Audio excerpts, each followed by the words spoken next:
Well, in my last talk, I explained our research experiences related to generating the teaching resources. And today, I'll be dealing with the experiences related to teaching learning methods. So, and this is one of our papers that is published in a Journal of Ayurveda and Integrative Medicine. The title of the paper is Ayurveda Education, Evaluating the Integrative Approaches of Teaching Kriya Sharira. Actually, in this work, we evaluated three different methods of instruction.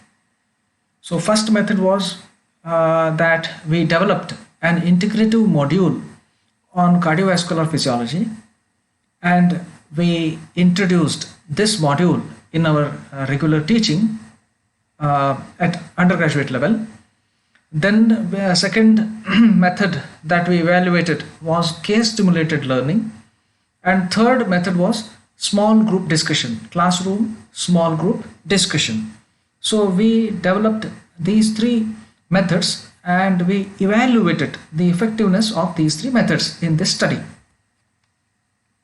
So while defining the integrative methods, we defined them as the instructional methods that help in bridging the gaps between the two streams of sciences, that is Ayurveda physiology and contemporary biomedical physiology, and those instructional methods that help in integrating the theoretical knowledge with the clinically relevant application. So we tried to integrate two things. One is Ayurveda and contemporary biomedicine, and second, theory and practical. So this is how we defined the integrative methods.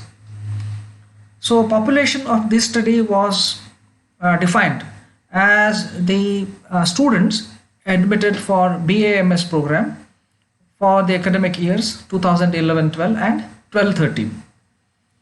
And students of both the academic years were randomized and grouped separately into two equal groups, experimental group and another one control group. So this is how we randomized and we defined the study groups. So this is the first experiment, that is the introduction of module on cardiovascular physiology. In this experiment, we taught the control group in the traditional manner, that is didactic lecture based teaching without any integration, as it is there in the syllabus. For instance, in Ayurvedic graduate level syllabus or curriculum, the problem is that there are different papers for Ayurveda and modern science. There is no integrative approach that is attempted at. So as such, as the topics are there in the curriculum, that is how we taught them to one group or one batch. But to another batch of students, we tried integrating the two knowledge systems. So an introduction to cardiovascular physiology was the title of the module that was evaluated in this experiment. In discrete method, that is didactic teaching, which was given to control group, Ayurveda and contemporary biomedicine portion of the topic was delivered without discussing any correlation or integration. Whereas in intervention group or experimental group, what we did was we introduced a new way of instruction, that is integrative method. And in this method, the concepts of Ayurveda and contemporary biomedical sciences were correlated using the ideas derived from different sources of scholarly literature authored by various contemporary scholars.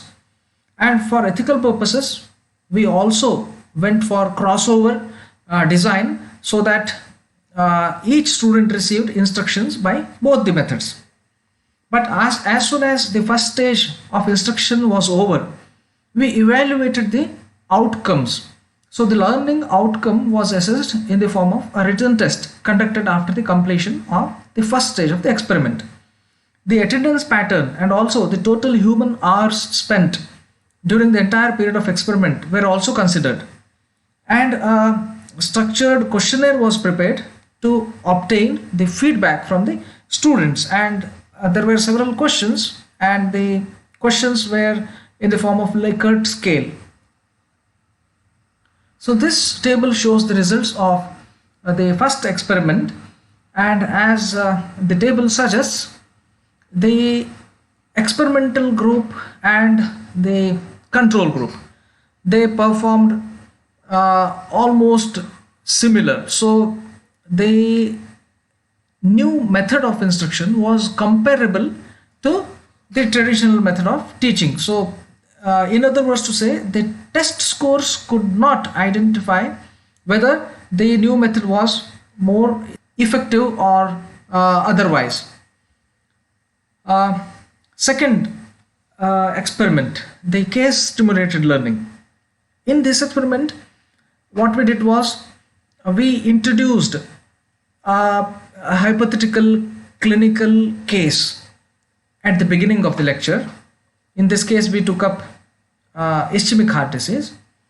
A brief history of the patient, symptoms, investigation reports were also provided, and thereafter the usual teaching of physiology took place in a conventional manner.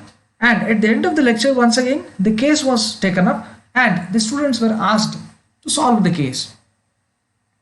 And control group received the same lessons without the case. So only the case was missing, otherwise teaching was similar. And again a written test was used to evaluate the learning outcome.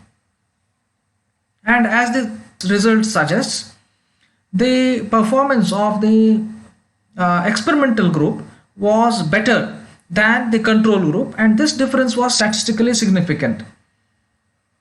Then third experiment was the classroom small group discussion. In this method, the students were distributed into multiple groups comprising of about 6 students each. They were then assigned a topic and were provided with the reference material in the form of textbooks and review articles. The topic chosen was microcirculation and edema, and students were asked to study, understand and discuss the topic for 1 hour within the group.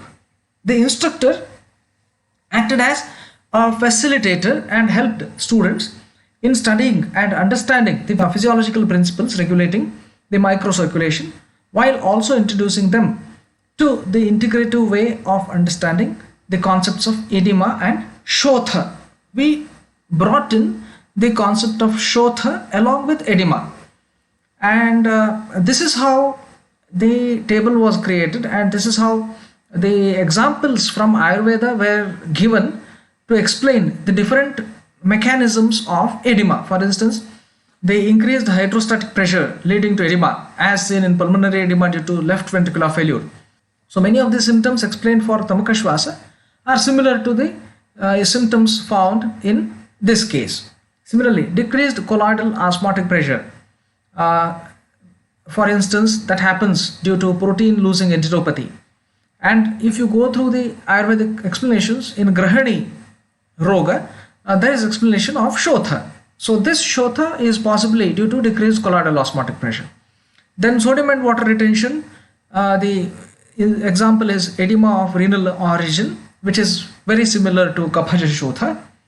And lymphatic obstruction, as occurs in filariasis, which is very similar to 𝘠𝑙𝐵𝑝𝑎. And increased capillary permeability, as occurs in inflammatory edema, which is equivalent to 𝑣𝑟𝑛𝑎-𝑠hoka. So this is how we taught them the physiology of microcirculation, the pathophysiology involved in the mechanisms of formation of edema, and finally the examples for different mechanisms and clinical conditions and examples from Ayurvedic textbooks. That is how we established the integration. Actually, this study was first of its kind that showed that the development of testable integrative methods of teaching is possible in the context of Ayurveda education. So that was one of the important messages that our study gave. And then the student feedback obtained for all the 3 experiments showed that all 3 interventions were better than conventional teaching methods. So this is one of the very interesting things that we observed. Though the test scores sometimes could not reveal the effectiveness of the new methods, but the student feedback clearly showed that students found the newer experiments and newer methods to be much more attractive and interesting than the conventional teaching method. The study also showed that bringing the scholarly literature into the graduate level classrooms is possible with meticulously planned interventions. What happens usually in Ayurvedic colleges is that the students always read only such textbooks which are written as per syllabus, as per 𝐶CIM syllabus. And in such textbooks, mostly no interpretations, no scholarly inputs are there. They are only the compilation of different materials from different textbooks. But there are some good books available which are reference books, but usually the BAMS students, they don't read these textbooks. But we showed that bringing the scholarly literature into the graduate level classrooms was possible through such meticulously planned interventions. The study also showed that integrative approaches make the topics more likable and help in avoiding the cognitive dissonance. This is one of the important aspects of our study.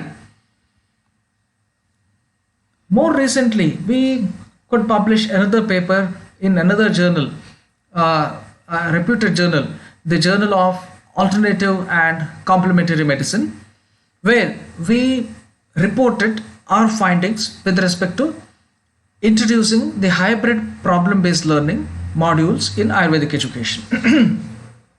This was of course an exploratory study, but here also we got very interesting and encouraging results.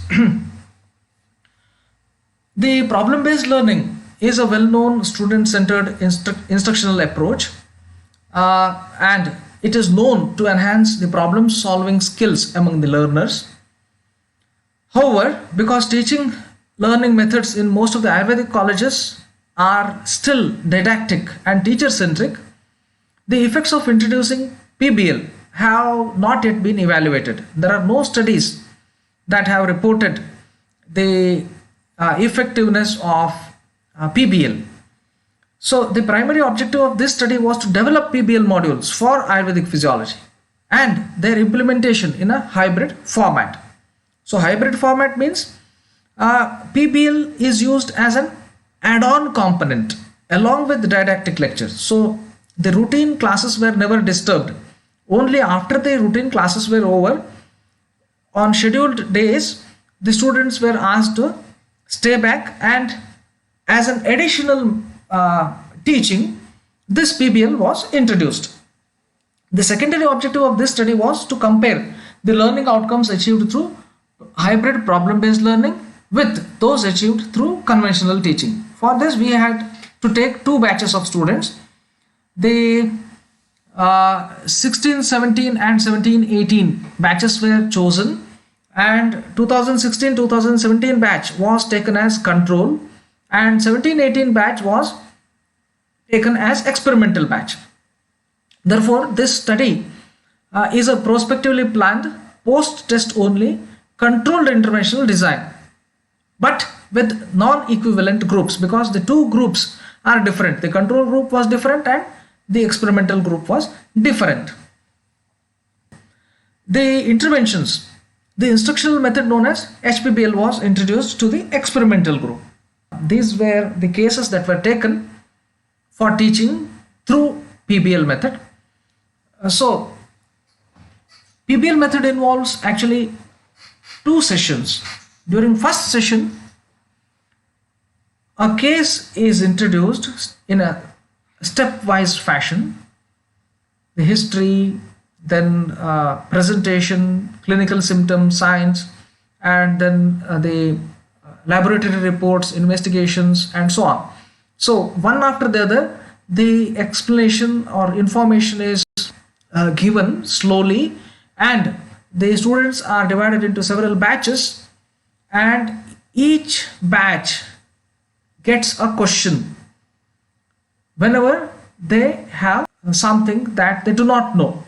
So that will be taken as a learning objective, and this learning objective will be fulfilled after 1 week or 2 weeks of time. So after 1 week of time, when they return back to the college, once again another session of PBL is conducted.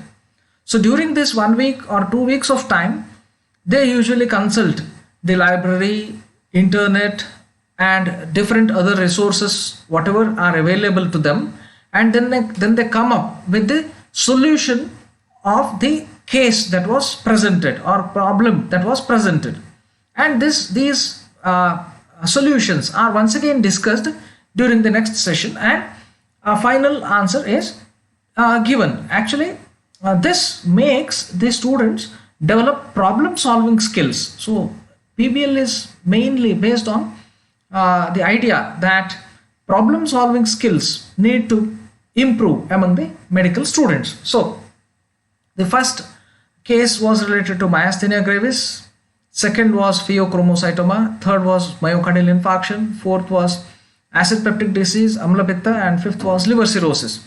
And in each case there was a clinical case that was presented along with history, presentation, symptom, signs, and the investigation reports, and also along with that all relevant Ayurvedic information was also given, and finally the diagnosis was arrived at. So this is how we conducted this experiment. So outcome measures, we administered 5 test papers containing mostly MCQs, multiple choice questions, 5 different topics, and these tests were used as the tools for evaluating the learning outcomes in both the groups. Feedback forms regarding the experiences of undergoing HPBL were also obtained from experimental group. Coming to the results of our study, while the test results for 3 topics showed that the outcomes of HPBL were comparable with the conventional teaching, the results on other 2 topics suggested that HPBL was slightly better. However, the feedback obtained showed clearly that there is a considerable acceptance for HPBL over conventional method. So in this case also, the feedback was something quite interesting and quite encouraging, because students felt that this PBL method was much interesting and much likable. So conclusions, the study showed that it is possible to implement hybrid problem-based learning method in a large classroom in the context of Ayurvedic education. The findings also indicate that students find HPBL as an acceptable teaching method. In the next talk, I'll be taking up the development of standard clinical assessment tools. Thank you.